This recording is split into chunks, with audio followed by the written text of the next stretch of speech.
আসসালামু আলাইকুম রহমতুল্লাহি ওবরকাতুহু।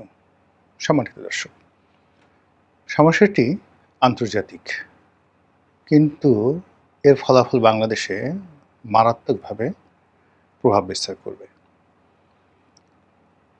ইরান এবং আমেরিকার যে যুদ্ধ এবং একই সঙ্গে লেবানন এবং ইসরায়েলের যুদ্ধ, অথবা মধ্যপ্রাচ্যে এই মুহূর্তে যে ক্রাইসিস চলছে, এই ক্রাইসিসের ফলে বিশ্বের যে রাজনৈতিক সিস্টেমটা রয়েছে সেটি সম্ভবত তছনছ হতে বসেছে। যুদ্ধ এখন যে পর্যায়ে আছে, এতে করে ইরানের বিজয় মোটামুটি নিশ্চিত। অন্যদিকে আমেরিকার যে পরাজয়, এই পরাজয় মোটামুটি চূড়ান্ত। এখন কোনো মতে আসলে মুখ রক্ষা করার জন্য একটি চুক্তি বিটুইন আমেরিকা এবং ইরান, এখানে ইসরায়েলকে অরক্ষিত রাখা হচ্ছে। তো সেই চুক্তির মাধ্যমে আমেরিকা যতই বড়াই করুক না কেন, কিন্তু তলে তলে তাদের সর্বনাশ যা ঘটার ঘটে গিয়েছে। তাদের দীর্ঘদিনের মিত্র ইউরোপ, সেই ইউরোপের প্রায় সব দেশের সঙ্গে তাদের সম্পর্ক নষ্ট হয়ে গেছে। ইউরোপের যে সামরিক সংগঠন ন্যাটো, সেই ন্যাটো ভেঙে পড়ার উপক্রম হয়েছে এবং ন্যাটো থেকে সম্ভবত আমেরিকা নিজেদেরকে প্রত্যাহার করে নেবে। আমেরিকা সরাসরি ন্যাটোর মেম্বার নয়, কিন্তু ন্যাটোর যে ফাইন্যান্স, অর্থ, তার একটা বিরাট অংশ আমেরিকা করে। এবং ডোনাল্ড ট্রাম্প প্রথম দফায় যখন প্রেসিডেন্ট হয়েছিলেন, তখন থেকে তিনি বলছিলেন যে এটি একটি সেতুহস্থী। আর এই ইরান যুদ্ধে তিনি ন্যাটোকে জড়াতে চেয়েছিলেন, যেভাবে আফগানিস্তানের যুদ্ধে ন্যাটোকে মোতায়েন করা হয়েছিল। কিন্তু ন্যাটো এখানে সাড়া দেয়নি।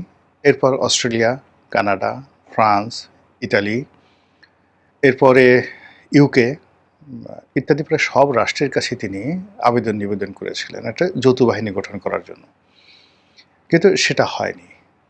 অধিকন্তু হরমুজ নিয়ে যে সমস্যাটা হয়ে গেছে, সেটি হলো হরমুজের উপর একছত্র আধিপত্য বিস্তার করছে ইরান, এবং একই সঙ্গে হরমুজের উল্টো দিকে আরেকটি বাব আল মান্দ নামক আরেকটি হরমুজের মতো, এটাকে যেমন হরমুজ স্ট্রেইট বলা হয়, হরমুজ প্রণালী, ওটাও বাব আল মান্দ, ইয়ামেনের কাছাকাছি আর একটা এরকম সমুদ্রের যে পথ প্রণালী, সেটা রয়েছে।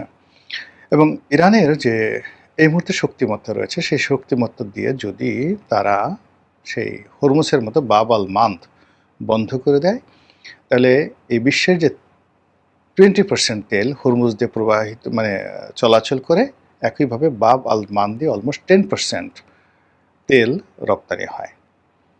এই 30% তেল যদি বন্ধ করে দেয়, তছনছ হয়ে যাবে। একই সঙ্গে রেড সি, যেটাকে লোহিত সাগর বলা হয়, এরপরে পারস্য উপসাগর, এই দুটো সাগরের উপরে একছত্র আধিপত্য রয়েছে ইরানের। এবং ইরান এখানে যদি দীর্ঘমেয়াদে এই অশান্ত পরিবেশ অশান্ত করতে চায়, সেটা তারা করতে পারবে, এবং এটা আরবের কোনো রাষ্ট্রের সেই সক্ষমতা নেই। আর দীর্ঘমেয়াদে এই জলপথগুলোকে নিরাপদ করার সামর্থ্য আমেরিকা তো দূরের কথা, ইউরোপ আমেরিকা একসাথে মিলে সেই কাজ করতে পারবে না। ফলে যে কোনো মূল্যে তড়ি ঘড়ি করে তাকে ইরানের সঙ্গে একটা সমঝোতায় আসতে হচ্ছে। এখন মুখ রক্ষার জন্য মিস্টার ডোনাল্ড ট্রাম্প বলার চেষ্টা করছেন যে ঠিক আছে, ইরান আমাকে কথা দিয়েছে, তারা তাদের যে পারমাণবিক যে প্রকল্পগুলো রয়েছে তারা আর বাড়াবে না, এবং পরমাণু বোমা তৈরি করার জন্য তারা যে ইউরেনিয়াম প্রকল্প, এটাকে যে উন্নত করেছে, এই টোটাল প্রকল্পগুলো তারা আমেরিকার হাতে দিয়ে দেবে। এভাবে এক ধরনের কথাবার্তা বলছে। ইরান বলছে এটা মিথ্যা কথা, আমরা বন্ধও করবো না, আর এই ধরনের কোনো কথাবার্তা হয়নি।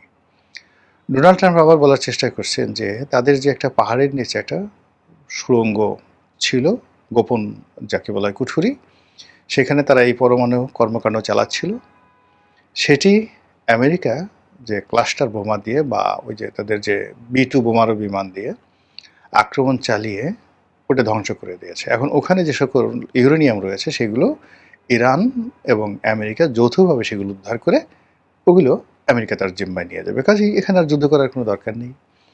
আমেরিকা যত সহজে তাদের মুখ রক্ষা করার জন্য যে সকল কথাবার্তা বলছে, ইরান সেগুলো রিভোল্ট করছে। ফলে কি হলো, এই যে আমি আজকের যে ভিডিওটি করছি, এই গত 48 ঘন্টা ইরান এবং আমেরিকার মধ্যে অন্ততপক্ষে ৪ থেকে ৫ দফা কথাবার্তা, কাউন্টার কথাবার্তা, তারপরে হরমুজ প্রণালী খুলে দেওয়া, হরমুজ প্রণালী বন্ধ করে দেওয়া, ইরানি বন্দরগুলোর উপর অবরোধ দেওয়া, আবার বন্দরগুলো থেকে অবরোধ তুলে নেওয়া, এই ব্যাপারে পাল্টাপাল্টি বক্তব্য চলছে। এই যে এরকম একটা স্ট্যাবল যে একটা অবস্থা বা আনস্ট্যাবল যে একটা অবস্থা, স্টেবল অবস্থা ইরানের জন্য আর আমেরিকার জন্য আনস্টেবল অবস্থা যা চলছে, আলটিমেটলি এতে করে বিশ্ব মোড়ল হিসেবে সোভিয়েত ইউনিয়নের পর আমেরিকা সারা পৃথিবীকে যেভাবে শাসন করছে, শোষণ করছে, সারা পৃথিবীর সব কিছু যেভাবে নিয়ন্ত্রণ করছে, এই নিয়ন্ত্রণ তাদের থাকবে না। ফলে কী হলো, আমেরিকার যে সকল মাস্টার কোম্পানি, ধরুন বোয়িং, গুগল, মেটা, মানে আমরা যে ফেসবুক করি, তারপর এই যে টেসলা, জেনারেল মোটরস, সারা পৃথিবীর আইটি থেকে শুরু করে হলিউডের ফিল্ম ইন্ডাস্ট্রি, যা কিছুতে আমেরিকার প্রভুত্ব রয়েছে সেখানে রীতিমতো হাহাকার শুরু হয়ে যাবে এবং আমেরিকাতে একটি দুর্ভিক্ষ এবং মহামন্দা অনিবার্য হয়ে পড়বে। আমেরিকা কিন্তু বেশ কয়েকবার মহামন্দার কবলে পড়েছে। তারা প্রথম মহাযুদ্ধের পরে মহামন্দার মধ্যে পড়েছিল, আবার দ্বিতীয় বিশ্বযুদ্ধের পরও মারাত্মক মহামন্দার মধ্যে পড়েছিল। প্রথম মহাযুদ্ধে তারা অংশগ্রহণ করেনি, দ্বিতীয় মহাযুদ্ধে তারা অংশগ্রহণ করেছিল। তো প্রথম মহাযুদ্ধে তারা অংশগ্রহণ না করে কেবলই মাত্র আর্থিক বিনিয়োগ করেছেন। এই আর্থিক বিনিয়োগ করার ফলে কি হলো, তাদের জিডিপি, পার ক্যাপিটা ইনকাম এত বৃদ্ধি পেল, যার ফলে পুরো রাষ্ট্রের অর্থনৈতিক ব্যবস্থা তছনছ হয়ে গেল। মানুষ যখন দেখবেন খুব ধনী হয়ে যায়, তখন তার সমস্ত স্ট্যাবিলিটি বন্ধ হয়ে যায়, অস্থির হয়ে যায়, আনপ্রেডিক্টেবল হয়ে যায়। তো আমেরিকা তো ঠিক সেম অবস্থা হলো। ঠিক এখন আমেরিকার যে অবস্থা, তাদের যত কোম্পানিগুলো রয়েছে, সেই কোম্পানির সাথে বিট করার মতো পৃথিবীর কোনো কোম্পানি নেই। এবং এরকমই যখন একটা পরিস্থিতি হয়, তখন ম্যালথাসের সূত্র অনুযায়ী সেখানে একটা এইরকম গ্রেট ডিপ্রেশন চলে আসে। তো এখন কি হলো, আমেরিকার যারা ধনীর কোম্পানিগুলো আছে তাদের টাকা আসে, আর এই যুদ্ধের ফলে জ্বালানি অন্যান্য সেক্টরে যে সকল অভাব অভিযোগ দেখা দিয়েছে, তার ফলে ওখানকার মধ্যবিত্ত শ্রেণী এবং দরিদ্র শ্রেণী রীতিমতো পথে বসে যাবে। ফলে 1925, 26, 27, 28 থেকে 32 সাল পর্যন্ত তাদের যে মহামন্দা চলছিল, ঠিক ওইরকম একটা মহামন্দা তাদেরকে আক্রমণ করবে এবং সেই মহামন্দার কবলে পড়ে তাদের সাথে যারা সম্পৃক্ত সামরিক শক্তি, রাজনৈতিক শক্তি, অর্থনৈতিক শক্তি ভেঙে চুরে তছনছ হয়ে যাবে। সৌদি আরব, কাতার, দুবাই, বাহরাইন, এ সকল দেশের শাসন ক্ষমতা পরিবর্তন হয়ে যাবে। আমাদের বাংলাদেশে ডক্টর মোহাম্মদ ইউনূসের জমানাতে যেভাবে প্রো আমেরিকান হওয়ার চেষ্টা আমরা করেছি, তাদের সঙ্গে যে চুক্তি করেছি, সেই চুক্তির ফলে আমরা আমেরিকার যে একটা চাপের মধ্যে আছি, সেক্ষেত্রে আমেরিকার থেকে যদি ডিপ্রেশন শুরু হয়, ওই চাপটা আমাদের উপর পড়বে। এবং মানুষ যখন দেখবেন যে বাঘ বা হাতি, মানে আমি একটা লেখায় লিখেছিলাম, হাতি কখন গু খায়, খুব বড় একটা, খুব ইন্টারেস্টিং একটা লেখা, এটা গবেষণা লব্ধ লেখা। অথবা বাঘ কখন ঘাস খায়, যখন বাধ্য হয়। তদ্রূপ এরকম বড় বড় ধনী রাষ্ট্র, তারা যখন বিপদে পড়ে, তখন আমাদের মতো দরিদ্র রাষ্ট্রের টুটি চেপে ধরে। আমাদের দেশ থেকে গম নিতে হবে, আমাদের দেশ থেকে তেল নিতে হবে, ইত্যাদি সব কিছু। ফলে এই যে আমরা এখন যে সমস্যার মধ্যে পড়েছি, এই সমস্যা আরও আমাদের জীবনকে দুর্বিষহ করে তুলবে।